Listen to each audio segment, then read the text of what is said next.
मंगलमय मंगल करण वीतराग विज्ञान।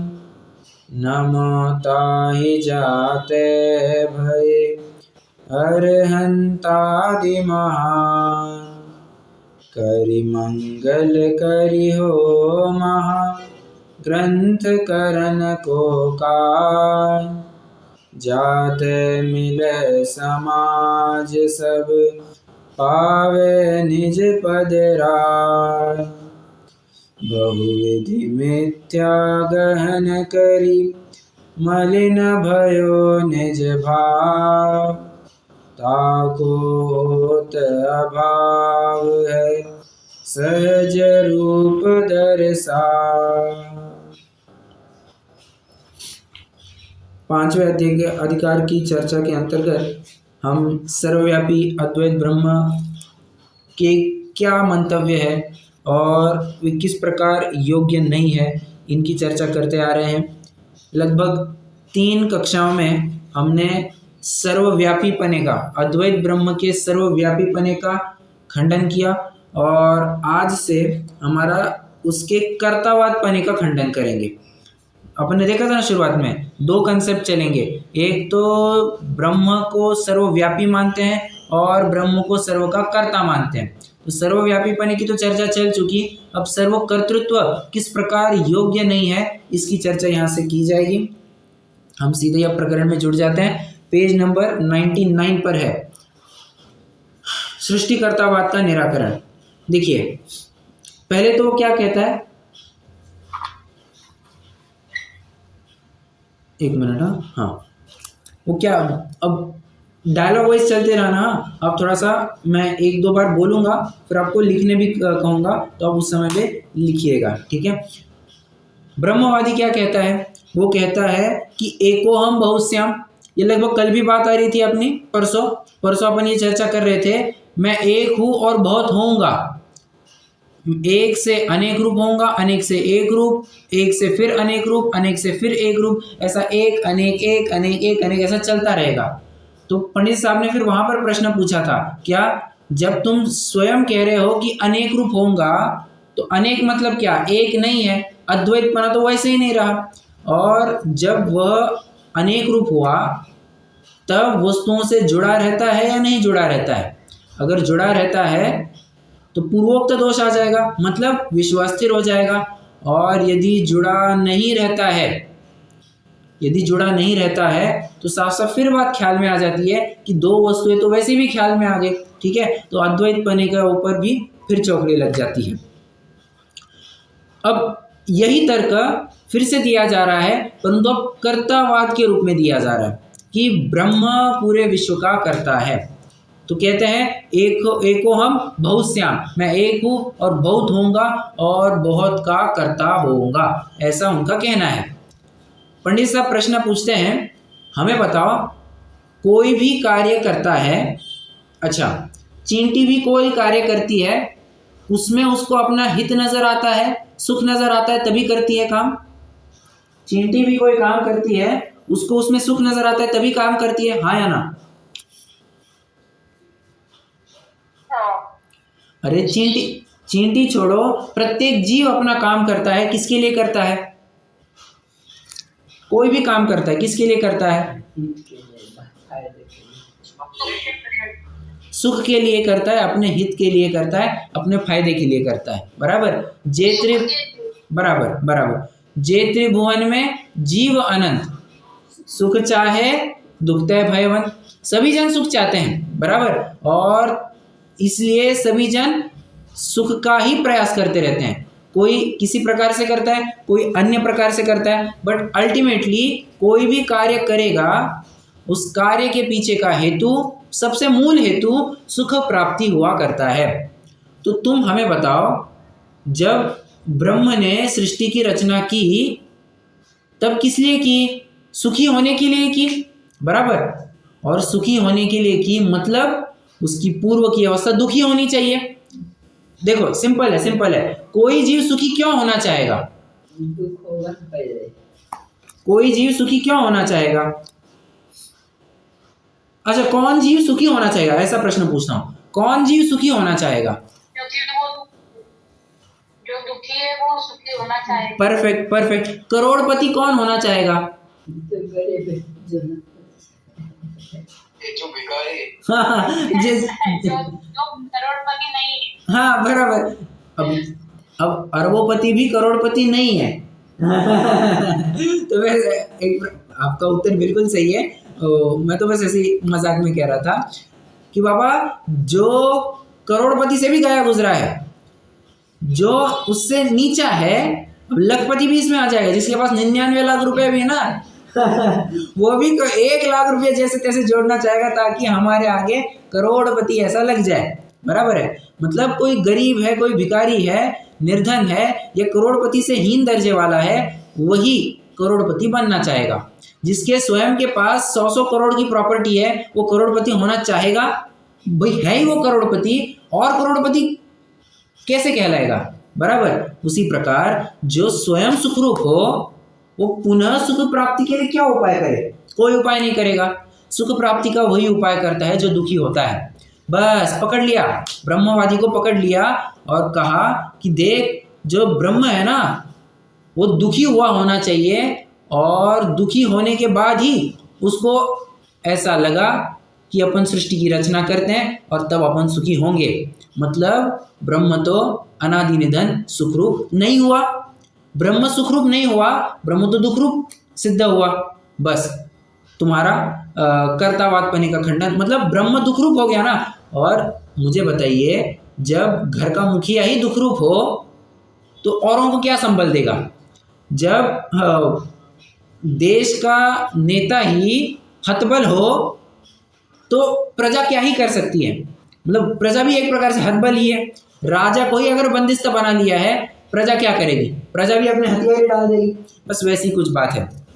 जब ब्रह्म ही स्वयं दुखी हो तो औरों को सुखी करने का उपाय क्या करे? औरों को सुखी करने का उपाय कैसे करे? बराबर है। तो पहला तर्क ये दिया। अब दूसरा तर्क, मतलब अब ब्रह्मवादी कहता है नहीं नहीं नहीं, वो तो क्या है, उन्होंने कुतूहल से किया। उनको कुतूहल हुआ तो मतलब एकदम स्लैंग लैंग्वेज में, सीधी सरल भाषा में कहूँ, थोड़ा टाइम पास के लिए उन्होंने सृष्टि की रचना की। ठीक है, तो टाइम पास के लिए सृष्टि की रचना की। ठीक है, और आप हमारे, उसका एक और कथन है क्या, आप हमारे ब्रह्म को दुखी नहीं कह सकते, वे सुखी ही है। तो तू बता, पहले कम सुखी होगा और बाद में ज्यादा सुखी होगा? देखो, कोई फिर से वही तर्क लगेगा, तू किसी कार्य को करना चाहता है, उसे सुख प्राप्ति चाहता है, तू अभी कह रहा है कि मेरे पास मैं सुखी हूं, तो कोई नवीन कार्य तभी करना चाहेगा जब और सुखी होगा। बराबर, मतलब ज्यादा सुखी और कम सुखी, तो ज्यादा सुख की अपेक्षा कम सुख दुखी हुआ, ज्यादा सुख की अपेक्षा कम सुख ये तो दुखी हुआ ना। हेंस प्रूव तुम्हारा ब्रह्म दुख रूप सिद्ध हुआ। ठीक है, और ये समझ में आ रहा है? लॉजिकल लग रही है बातें, सब कुछ लॉजिकल है। और एक तर्क देते हैं, प्रयोजनम अनुद्दिश्य मंदोपि न प्रवर्त्यते। मंद से मंद बुद्धि जीव भी बिना प्रयोजन कोई काम नहीं करता। अरे अपन ने शुरुआती कहाँ से की थी? चींटी के उदाहरण से। चींटी भी कुछ काम करती है, एक जगह से दूसरी जगह जाती है, तो बराबर से उसको वहां पर उस आहार संज्ञा उससे काम करा रही है, उसको वहां पर अपना भक्ष्य दिख रहा है, उसको लेकर के आना है। सिंपल सी बात है। आइए अपन थोड़ा सा पढ़ करके लेते हैं।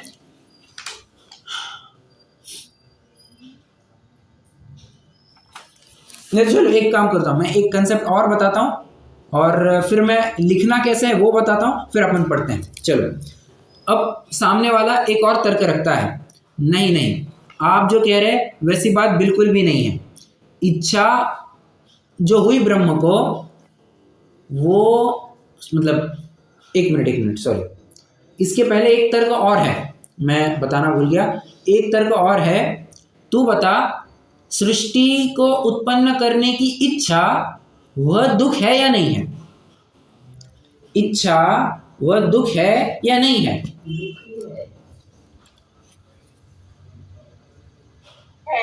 है। तो एक और बात सिद्ध हो गई कि ब्रह्म को सृष्टि उत्पन्न करने की इच्छा हुई, वो दुख रूप हो गया। सिंपल सी बात है, ये एक तर्क हो गया। अब और कहते हैं, सामने वाला कहता है अभी नहीं नहीं नहीं, इच्छा का काल और कार्य संपन्न होने का काल एक है, दोनों एक साथ होते हैं। पंडित जी साहब कहते हैं स्थूल रूप से विचार करें तो ऐसा ठीक लगता है, परंतु सूक्ष्म रूप से विचार करें तो तू बताना, जब इच्छा होती है, इच्छा कब होती है? जब कार्य नहीं होता है, और जब कार्य हो जाता है तब उस संबंधी इच्छा रहती है क्या?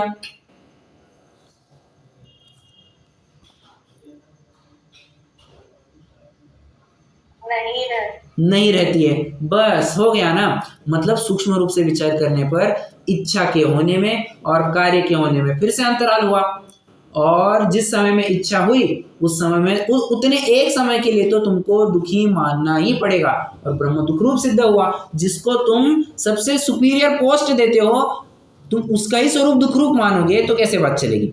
ठीक है, आइए अपन पहले अभी देखते हैं लिखना कैसे है।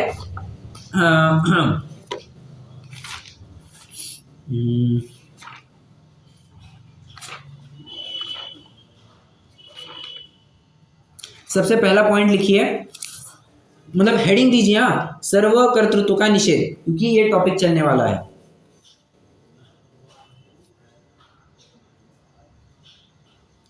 सर्वकर्तृत्व का निषेध, ये अपना बी हेडिंग चल रहा है। अब उसके अंदर पहला पॉइंट, प्रयोजन के बिना कोई काम नहीं होता है। बिना प्रयोजन का कोई कुछ भी काम नहीं करता है, ऐसा लिखिए। बिना प्रयोजन के कोई भी कुछ भी काम नहीं करता है। थोड़ा सा फास्ट लिखिए, हाँ।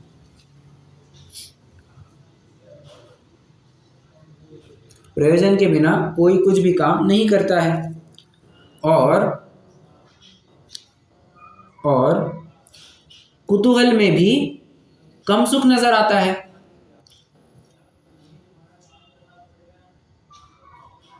कुतूहल में भी कम सुख ही नजर आता है। ब्रैकेट में लिखिए, ब्रैकेट में लिखिए, ज्यादा सुख की अपेक्षा, ज्यादा सुख की अपेक्षा कम सुख भी दुख ही है। ज्यादा सुख की अपेक्षा कम सुख भी दुख ही है। ठीक है, तो पहला पॉइंट अपना ये हो गया। अब दूसरा पॉइंट देखो, दूसरा पॉइंट कैसे लिखेंगे? दूसरा पॉइंट ये है कि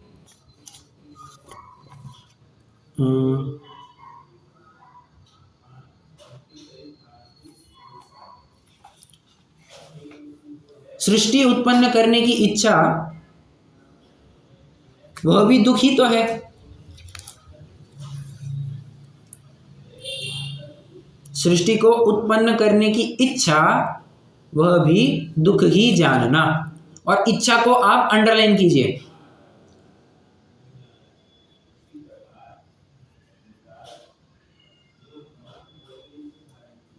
इच्छा को अंडरलाइन कीजिए तो आपको तुरंत ख्याल में आएगा कि भैया इच्छा ही दुख रूप है, तो कोई भी इच्छा करो वो तो दुख ही कही जाएगी।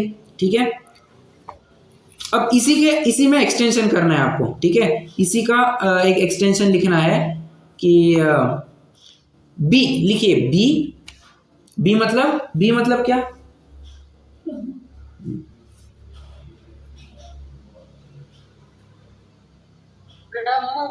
बराबर, तो लिखना है ब्रह्मवादी। बी के आगे लिखिए, इच्छा और कार्य के होने में, इच्छा और कार्य दोनों युगपत होते हैं। सामने वाला क्या कह रहा है? इच्छा और कार्य दोनों युगपत होते हैं। ठीक है, इसलिए उनके दुख नहीं है। इच्छा और कार्य युगपत होते हैं, इसलिए उनके दुख नहीं है। अब जे लिखिए, उत्तर जे लिखिए, सूक्ष्म रूप से ऐसा संभव नहीं है। सूक्ष्म रूप से ऐसा संभव नहीं है।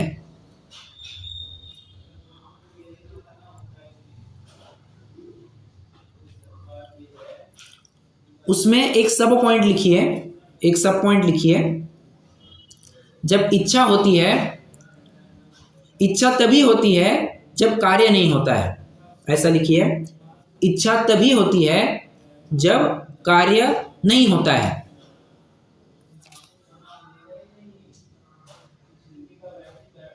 इच्छा तभी होती है जब कार्य नहीं होता है। और उसके सब पॉइंट दूसरा लिखिए, जब कार्य हो जाता है तब इच्छा रहती नहीं है। जब कार्य हो जाता है तब इच्छा रहती नहीं है। अतः इच्छा के काल में ब्रह्म दुखी। इच्छा के काल में ब्रह्म दुखी हुआ। ठीक है, कितने जन यहां तक फॉलो कर रहे हैं?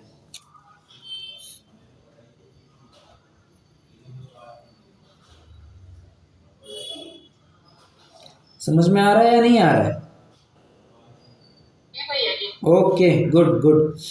आज सभी जन चुस्त लग रहे हैं। चलो, ये मुझे ऐसा लगा, ये जो युगपत लिखा है ना आपने, मतलब बोला है, हाँ ये अपना ज्ञान दर्शन जैसा युगपत हाँ लिखा है। हाँ, बराबर बराबर। केवलियों के ज्ञान और दर्शन युगपत पाए जाते हैं, और वैसी बात हो गई।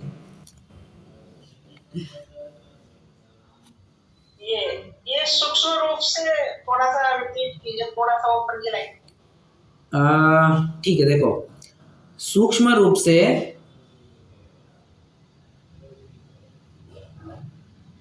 मैंने क्या कहा था? सूक्ष्म रूप से, हाँ बोलिए मैं बोलिए। बोलता हूँ, सूक्ष्म रूप से ऐसा संभव नहीं है। इच्छा तभी होती है जब तक कार्य नहीं होता। सुनाई दे रहा है? हाँ जी, हाँ जी, हो गया। हाँ हाँ जी, ठीक है, ओके। हाँ जी, हो गया। सूक्ष्म रूप से ऐसा संभव नहीं है। इच्छा तभी होती है जब कार्य नहीं होता। बस जब कार्य हो जाता है तब इच्छा नहीं होती। बस, ओके ओके, डन। अभी अपन थोड़ा सा ग्रंथ में से भी पढ़ लेते हैं। आइए, पेज नंबर 99, सृष्टिकर्तावाद का निराकरण। तथा अब उस ब्रह्म को लोक का कर्ता मानता है, लोक को कर्ता मानता है, उसे मिथ्या दिखलाते हैं। प्रथम तो ऐसा मानता है कि कौन? ब्रह्मवादी, कि ब्रह्म को ऐसी इच्छा हुई कि एको हम बहुश्याम, अर्थात मैं एक हूँ सो बहुत होऊंगा। ठीक है, वहाँ पूछते हैं, पूर्व अवस्था में दुखी हो तब अन्य अवस्था को चाहे, दुखी होगा तभी तो दूसरी अवस्था चाहेगा। सो ब्रह्म ने एक अवस्था से बहुत रूप होने की इच्छा की, तो उस एक रूप अवस्था में क्या दुख था? पहले की अवस्था में क्या दुख था क्या? तब वो कहता है कि दुख तो नहीं था, ऐसा ही कौतूहल उत्पन्न हुआ, मतलब कुतूहल से किया। उसे कहते हैं, यदि पहले थोड़ा सुखी हो और कौतूहल करने से बहुत सुखी हो तो कौतूहल करने का विचार करे। सो ब्रह्म को एक अवस्था से बहुत अवस्था रूप होने पर बहुत सुख होना कैसे संभव है? और यदि पूर्व ही संपूर्ण सुखी हो तो अवस्था किस लिए पलटे? देखो ना, जब अपन को पता है कि अपना माल एकदम बढ़िया है तो क्या हम बार बार अपना माल बदलना चाहेंगे? जब हम जानते हैं कि हमारे पास जो वस्तु है वो सर्वोत्तम वस्तु है, तो क्या हम यहाँ वहाँ ताक झाक करेंगे? दूसरे के टिफिन में वही ताक झाक करता है जिसको अपने टिफिन की महिमा नहीं आती है। बराबर है, दूसरों के घर में वही ताक झाक करता है जिसको अपने वस्तु की महिमा नहीं आती है। बस यही बात है। सुखरूप मतलब नवीन अवस्था वही चाहता है जो पूर्व अवस्था को दुखरूप मानता है। अगर पूर्व अवस्था सुखरूप है तो उसको छोड़ेगा कौन? कोई नहीं छोड़ेगा। बराबर। देखो, प्रयोजन बिना तो कोई कुछ कर्तव्य करता नहीं है। ठीक है, प्रयोजनम अनुद्दिश्य मंदोपि न प्रवर्तते। अब देखो अगला पैराग्राफ, पेज नंबर 100। तथा पहले भी सुखी होगा, इच्छानुसार कार्य होने पर भी सुखी होगा, परंतु इच्छा हुई उस काल तो दुखी होगा। ठीक है, तुम कह रहे हो कि पहले भी सुखी बाद में भी सुखी, सुखरूप अवस्था है, परंतु जिस समय में इच्छा हुई वो तो दुखरूप अवस्था होगी। ओके, तब वो कहता है ब्रह्म के जिस काल इच्छा होती है उसी काल होती है उसी काल ही कार्य होता है, इसलिए दुख नहीं होता। मतलब कार्य और इच्छा इच्छा और कार्य दोनों साथ साथ होते हैं। वह कहते हैं स्थूल काल की अपेक्षा तो ऐसा मानो, परंतु सूक्ष्म काल की अपेक्षा तो इच्छा का और कार्य का होना युगपत संभव नहीं है। इच्छा तो तभी होती है जब कार्य न हो, जब कार्य हो तब इच्छा नहीं रहती।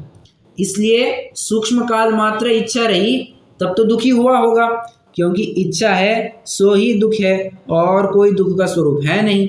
इसलिए ब्रह्म के इच्छा कैसे बने?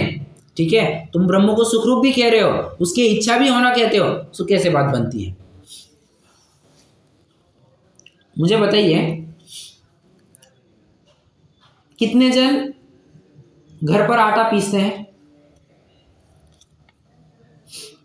अब आपको लोगों लगेगा ये बीच में से क्या प्रकरण आ गया, तो बताइए। मैं पीसती हूँ।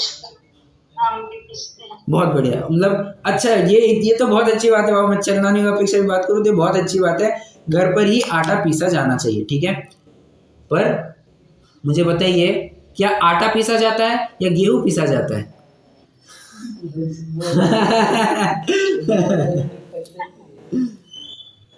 बताइए। गेहूं पीसा जाता है। लेकिन बोलते तो ऐसा है ना कि आटा हाँ, बराबर।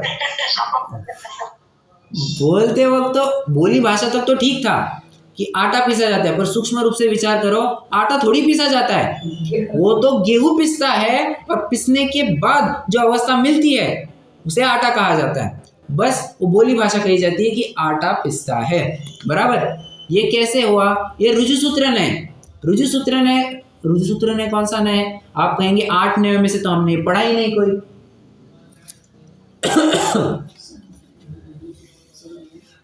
ये रुजुसूत्र नय है ना, ये आगम के 7 नयों में से एक है। जो अपन ने 8 नय पढ़े हैं वे अध्यात्म के 8 नय पढ़े। आगम के जो 7 नय हैं वे जब अपन तत्वार सूत्र की चर्चा करेंगे ना, तब उसमें विस्तार से आएगा। पहला अध्याय 33वां सूत्र, अंतिम सूत्र है, नैगम संग्रह व्यवहार रुजुसूत्र शब्द समविरूढ़ एवं भूता नया। ठीक है, तो रुजुसूत्र नय की अपेक्षा से आचार्य ने उदाहरण दिया है।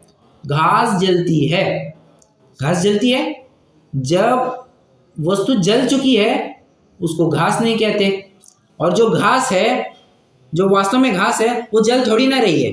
मतलब रुजु सूत्र से आप कह नहीं पाओगे, बोली भाषा तक तो ठीक है, रुजु सूत्र ने बराबर उसको आड़े हाथ लेते हैं। बस ऐसा ही कुछ तर्क यहाँ पर पंडित जी साहब देते हैं, क्या कि जब इच्छा तभी होती है जब कार्य नहीं होता है। देखो ना, हमको भूख लगी है, मुझे रोटी खानी है, और अगले ही मिनट मेरे पास रोटी आ जाए, ठीक है, तो क्या कहा जाएगा? भैया इसने तो ऑर्डर किया, तुरंत आ गया।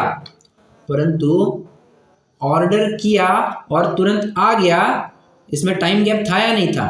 गैप था या नहीं था? बस वो उतने काल के लिए तो तुमको दुख रूप मानना ही पड़ेगा। तो ऐसा समझना चाहिए, ठीक है।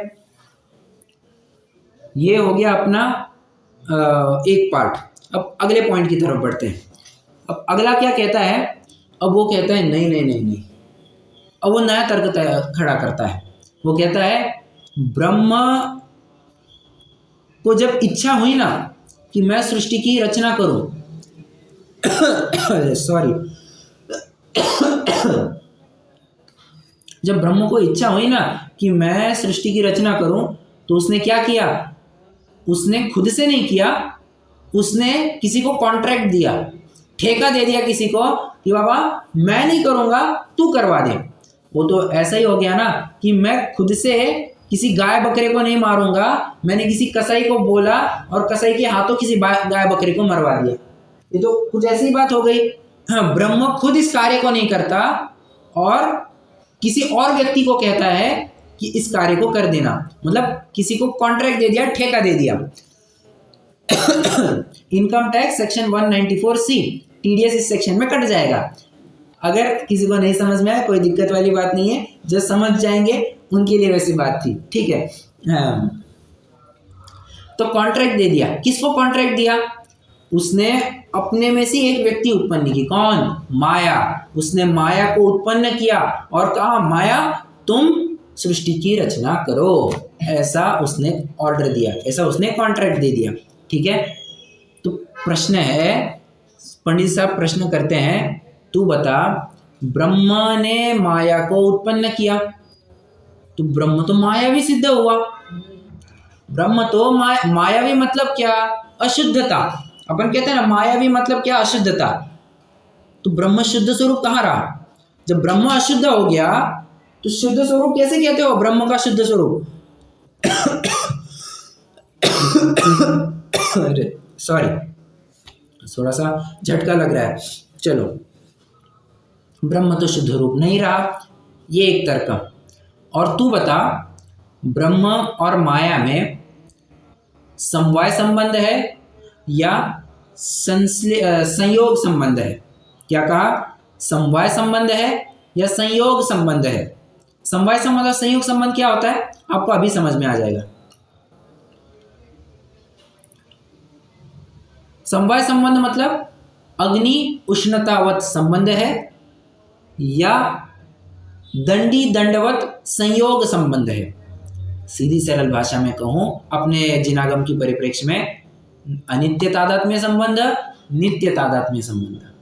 ठीक है, तुम तो तादात्म्य कह रहे हो, तो तुम हमको बताओ नित्य तादात्म्य है या अनित्य तादात्म्य है?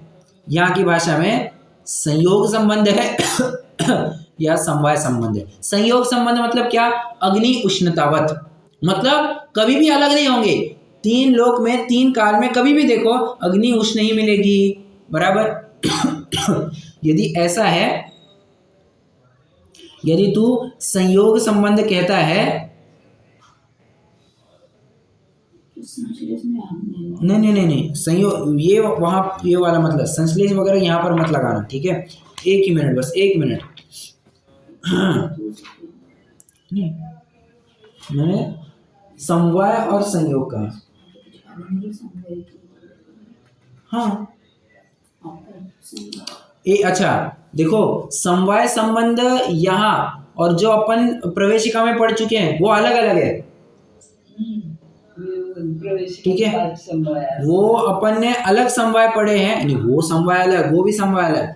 अपन जो समवाय संबंध पढ़ा था, संयोग संबंध पढ़ा था प्रवेशिका में, वो अलग है। यहाँ पर उसका अर्थ अलग है। ठीक है, यहाँ अलग अर्थ लिया जा रहा है। यहाँ पर संयोग संबंध मतलब नित्य तादात्म्य संबंध और समवाय संबंध मतलब अनित्य तादात्म्य संबंध, ऐसा आपको समझना चाहिए। ठीक है, तो देखो अब आगे क्या कहते हैं, कहाँ तक आ गया मैं? हाँ, तो अगर तू कहता है कि ब्रह्म और एक बार रिपीट करेंगे, एक बार थोड़ा इसको हाँ रिपीट करेंगे। फिर से रिपीट करता हूँ। मैंने भी थोड़ा सा उल्टा बोल दिया। अब फिर से रिपीट करता हूँ मैं। हाँ, संयोग संबंध मतलब अनित्य तादात्म्य संबंध। हाँ, मैं थोड़ा सा कंफ्यूज, गड़बड़ हो रही। अभी आवाज आ रही है? हाँ जी, अभी ओके, तो मैं कह रहा हूं संयोग, पहले तो डेफिनेशन लिखिए। संयोग संबंध ब्रैकेट में अनित्य तादात्म्य संबंध, ब्रैकेट में अनित्य तादात्म्य संबंध इज इक्वल टू दंडी दंडवत संबंध। दंडी दंडवत संबंध नित्य आएगा ना? नहीं, मैं बता रहा हूं, अभी मैं बता रहा हूं। अब मैं जैसे बता रहा हूं आप वैसे लिखते जाइए। हाँ, संयोग संबंध ब्रैकेट में अनित्य तादात्म्य संबंध इज इक्वल टू दंडी दंडवत संबंध।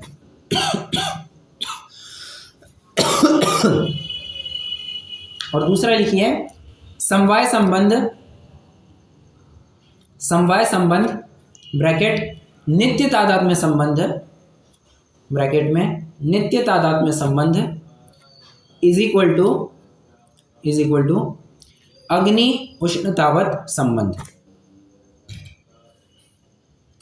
अग्नि उष्णतावत संबंध। ओके, अब मैं समझता हूँ आपको थोड़ा सा आइडिया लग गया होगा, हिंट मतलब समझ में आ गया होगा किन शब्दों का प्रयोग यहाँ पर किया जाएगा। सबसे अपन शुरू से शुरू करते हैं।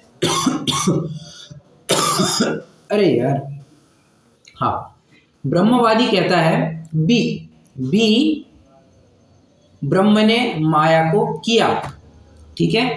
जे ब्रह्म मायावी सिद्ध हुआ, मायावी के लिए आगे लिखेंगे ब्रह्म अशुद्ध सिद्ध हुआ, ठीक है। साथ साथ लिखते जाइए, अभी साथ साथ लिखते जाइए। हाँ,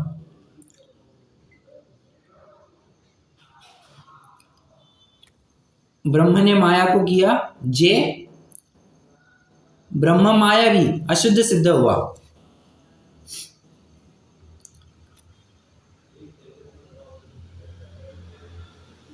फिर से जे लिखिए, फिर से जे लिखिए। ब्रह्म और माया में कौन सा संबंध?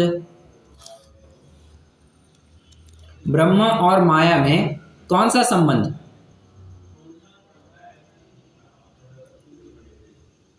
दो एरोस कीजिए, उससे दो एरोस निकालिए। पहले लिखिए समवाय संबंध, पहले लिखिए समवाय संबंध।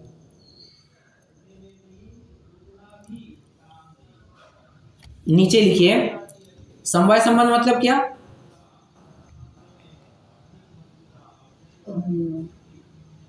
नित्य तादात्म्य। बराबर, नित्य तादात्म्य। अब आप ही थोड़ा सा विचार करके बताइए, यदि ब्रह्म और माया में नित्य तादात्म्य संबंध माना जाए, समवाय संबंध माना जाए, तो क्या होगा? थोड़ा सा लॉजिकली विचार कीजिए। नहीं आया तो कोई दिक्कत नहीं, बट विचार कीजिए बस।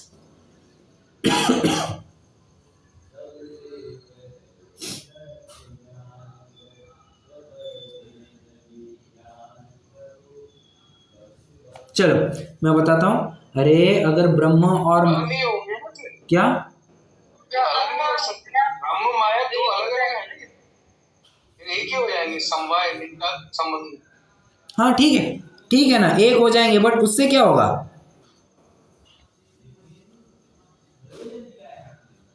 कोई तो उत्तर दे रहा था बराबर। कोई नहीं, ब्रह्म और माया एक हो जाएंगे। हाँ नहीं ठीक है, ब्रह्म माया एक हो जाएंगे, वो ठीक है। मतलब नित्य संबंध है ना, हम नित्य माना हमेशा का संबंध हो जाएगा तो लिखना। हाँ तो अलग अलग नहीं हो सकते ये दोनों, ये कहने का मतलब है। हाँ, नहीं सब दोनों अलग अलग चीज है ये।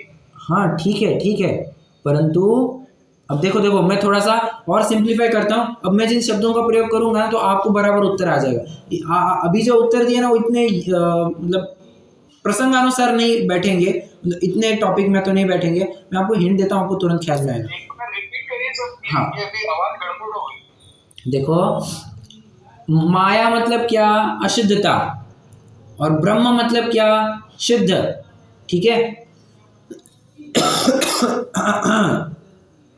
अब बताइए, यदि ब्रह्म और माया का नित्य तादात्म्य संबंध पाया जाए तो क्या होगा? अब बताइए, मैंने तो आपको शब्द भी बता दिए।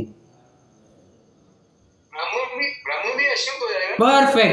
परफेक्ट, ये आंसर था। हाँ, ब्रह्म भी अशुद्ध हो जाएगा। अरे कल अपन ने उदाहरण देखा था ना, पूरे दूध में एक बूंद जहर डाल दी, उतना सा हिस्सा नहीं बचता, पूरा दूध जहरीला हो जाता है, पूरा दूध अशुद्ध हो जाता है। अरे हमने पूरा पानी छान दिया, पूरा पानी छाना और बस वो अनछनी जल की एक बूंद उसमें गिर गई, क्या होगा? उतना अंश अनछना रहेगा या पूरा पानी अनछना हो जाएगा?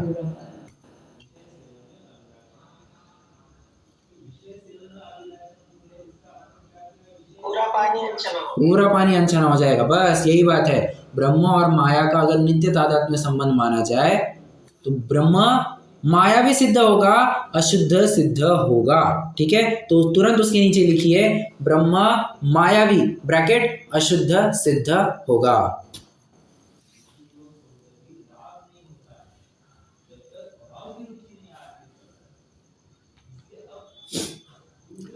अब मान के चलो संयोग संबंध है उनका, मतलब अनित्य तादात्म्य संबंध, दंडी दंडवत संबंध।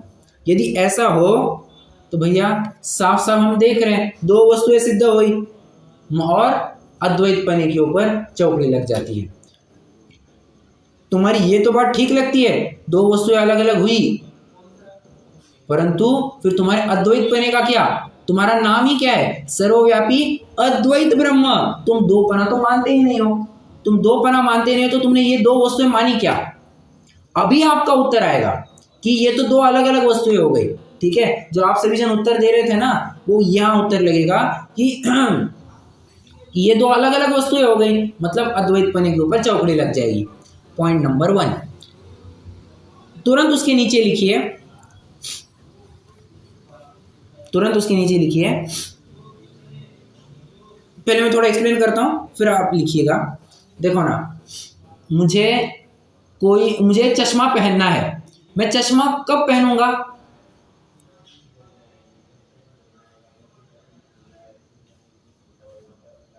जब ऐसे ही नहीं दिखेगा तो चश्मा पहन। बराबर।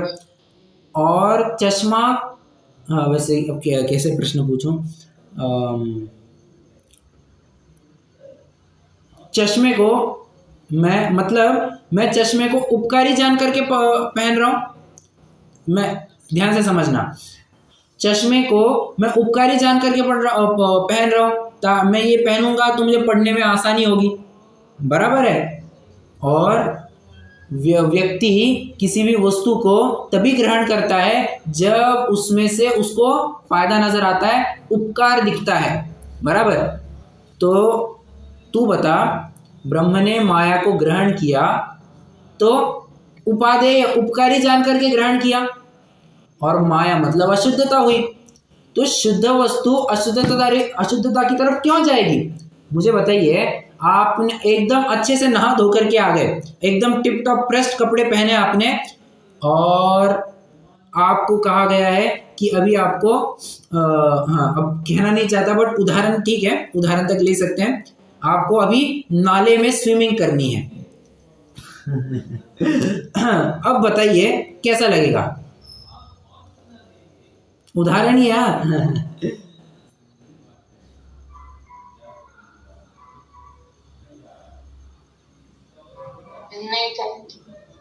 क्या क्या? नहीं अच्छा लगेगा। हाँ, नहीं अच्छा लगेगा, बस यही बात है। ब्रह्म जब स्वयं शुद्ध है तो अशुद्धता को क्यों ग्रहण कर रहा है? मतलब इससे तो ये बात सिद्ध हो जाती है कि अशुद्धता उपादेय हो गई, अशुद्धता उपादेय हो गई, सो तो योग्य बात नहीं है। अशुद्धता कब से उपादेय? फिर शुद्धता का उपदेश क्यों देना? अगर अशुद्धता ही उपादेय है तो शुद्धता का उपदेश क्यों देना? ठीक है, बस ये पॉइंट यहाँ पर कंप्लीट हो जाता है। तो लिखिए अभी, हाँ, माया को उपकारी जानकर ग्रहण किया, माया को उपकारी जानकर ग्रहण किया, इससे कषाय करना उपादेय सिद्ध होगा, इससे कषाय करना तो उपादेय सिद्ध होगा, और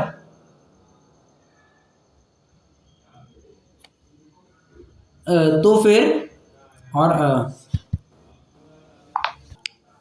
हाँ आगे लिखिए, तो फिर शुद्धता की प्राप्ति का उपदेश क्यों देना? शुद्धता की प्राप्ति का उपदेश निरर्थक ठहरा, ऐसा लिखिए। इससे तो शुद्धता के उपदेश निरर्थक ठहरे। समझ में आया क्या? मैं फिर से एक बार रिवाइज कराता हूं, 2 मिनट में रिवाइज हो जाएगा।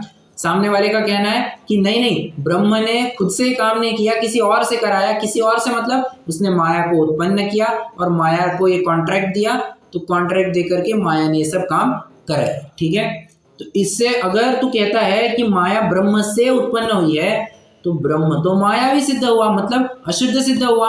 एक दो, तू बता ब्रह्म और माया में कौन सा संबंध है।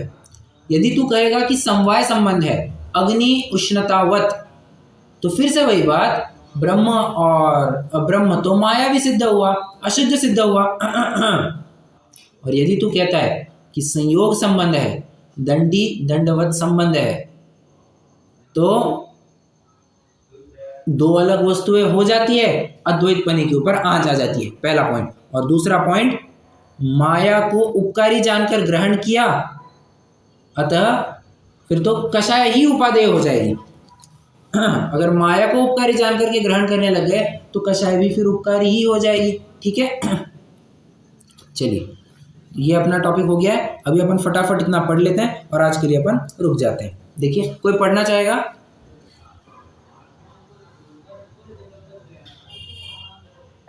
हाँ जी। फिर वे कहते हैं कि इच्छा होने पर ब्रह्म की माया प्रकट हुई, फिर ब्रह्म को माया हुई, तब ब्रह्म की माया भी हुआ, शुद्ध स्वरूप कैसे रहा? तथा ब्रह्म को और माया को दंडी दंडवत संयोग संबंध है कि अग्नि उष्णवत समवाय संबंध है? तो संयोग संबंध है तो ब्रह्म भिन्न है, माया भिन्न है, अद्वैत ब्रह्म कैसे रहा? तथा जैसे दंडी दंड को उपकारी जानकर ग्रहण करता है, तैसे ब्रह्म माया को उपकारी जानता है तो ग्रहण करता है, नहीं तो क्यों ग्रहण करे? तथा जिस माया को ब्रह्म ग्रहण करे उसका निषेध करना कैसे संभव? वह तो उपादेय हुई। तथा यदि समवाय संबंध है तो जैसे अग्नि का उष्ण स्वभाव है, वैसे ब्रह्म का माया स्वभाव ही हुआ। तो ब्रह्म का स्वभाव है, उसका निषेध करना कैसे संभव है? यह तो उत्तम हुई। ओके, मतलब पूरा टॉपिक भी यहाँ पर अपना रिवाइज हो गया, पढ़ करके भी हो गया और यस हो गया। आज के लिए तो फिर अपन यही रुक जाते हैं। कोई प्रश्न हो तो पूछ सकते हैं। यह तो उत्तम हुई के क्या मतलब कहते हैं ना, ये तो बहुत बड़ी बात हो, मतलब ये तो बढ़िया हो गया। वो अपन कहते हैं ना थोड़ा सा उपेक्षात्मक बुद्धि से, उपहासात्मक कुछ कहते हैं ना, ये तो तेरा अच्छा है यार, तू गलत काम करो और हमको ही डांटो, ये तो तेरा अच्छा है, ऐसा वो ऐसा कुछ है।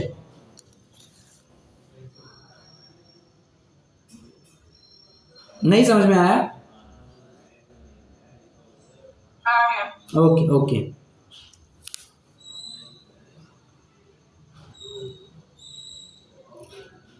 चलिए रुकते हैं, जिनवाणी स्तुति करेंगे।